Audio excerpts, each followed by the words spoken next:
नमस्ते विद्यार्थी मित्रों। आज हम कक्षा 7 प्रथम सत्र पाठ 3 कुत्ते की वफादारी में दी गई भाषा सज्जता की समझ प्राप्त करेंगे। भाषा सज्जता के अंतर्गत हिंदी व्याकरण संज्ञा की समझ प्राप्त करेंगे। प्रथम हम संज्ञा का अर्थ देखेंगे। संज्ञा का शाब्दिक अर्थ है सम वत्ता ज्ञा अर्थात सम्यक ज्ञान कराने वाला। संज्ञा का दूसरा पर्याय है नाम अर्थात किसी भी व्यक्ति, वस्तु, स्थिति या गुण के नाम को संज्ञा कहा जाता है। अब हम देखेंगे संज्ञा की परिभाषा। किसी व्यक्ति, वस्तु, प्राणी, भाव व स्थान के नाम को संज्ञा कहते हैं। जैसे व्यक्ति राजू, मीरा, गीता, अशोक, राहुल, हरि आदि। जैसे वस्तु गेंद, फल, साइकिल, बोतल, पेंसिल, कागज आदि।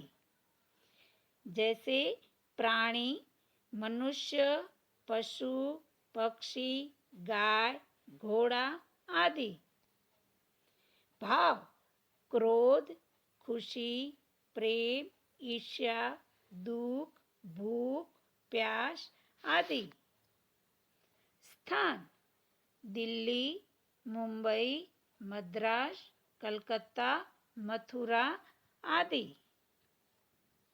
तो विद्यार्थी मित्रों, हमने देखा कि किसी भी व्यक्ति, वस्तु, प्राणी, भाव व स्थान के नाम को संज्ञा कहते हैं।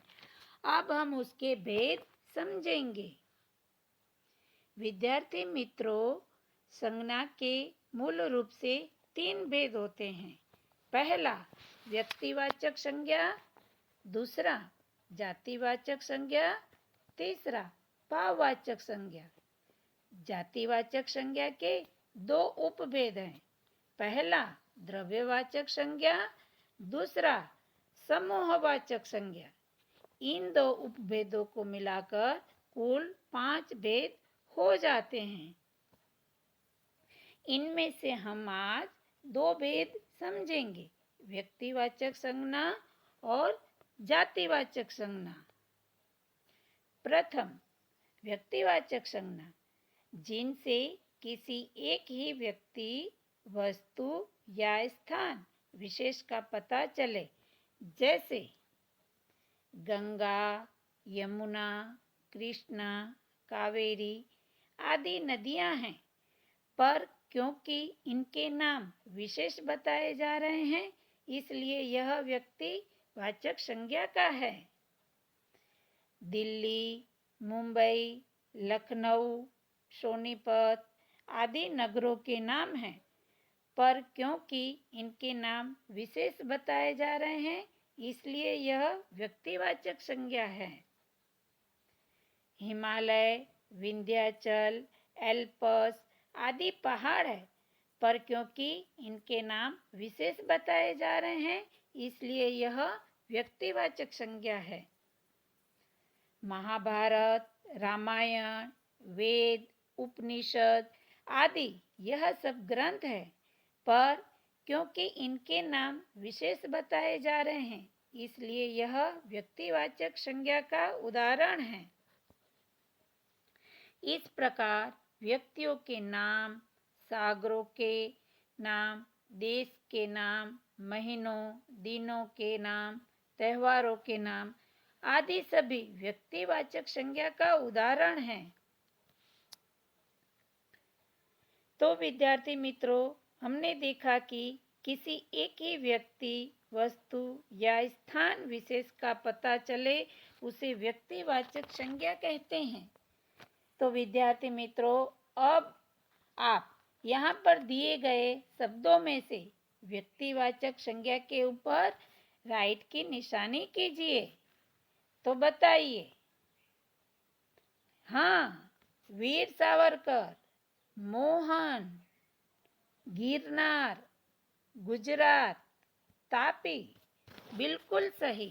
विद्यार्थी मित्रों, अब हम जातिवाचक संज्ञा की समझ प्राप्त करेंगे। जातिवाचक संज्ञा ही सबसे अधिक उपयोग की जाने वाली संज्ञा है। आइए इसे समझें।